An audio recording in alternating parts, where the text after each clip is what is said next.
സുബ്ഹാനല്ലാഹ്, അൽഹംദുലില്ലാഹ്, അല്ലാഹു അക്ബർ ഇത് 33 വട്ടമാണ്. എല്ലാവർക്കും അറിയാം. ലോകത്തൊരു മുസ്ലിമിന് എതിരെ അഭിപ്രായമില്ല. ഒരാള് നമ്മളോട് ചോദിക്കണേ, ഇക്കാക സുബ്ഹാനല്ലാഹ് എന്നതിന്റെ അർത്ഥം എന്താ?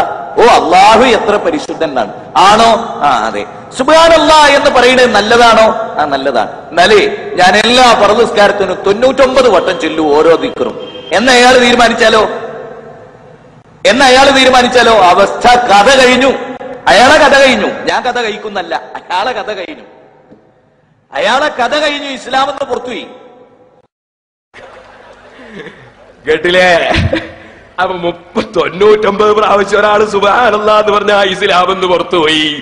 എന്താണ് ഇവരൊക്കെ വിവരോ? സുബ്ഹാനല്ലാഹ്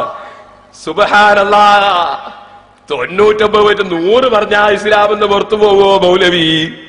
നിസ്കാരത്തിന് ശേഷം 33 സുബ്ഹാനല്ലാഹ് പ്രത്യേകം സുന്നത്തുണ്ട്. അത് 33 തന്നെ ചൊല്ലൽ പ്രത്യേകം പുണ്യമാണ്. പക്ഷെ ഒരാളൊരു 99 ചൊല്ലിയ ഇസ്ലാം എന്ന് പുറത്തു പോവൂല, ഹറാമാവൂല.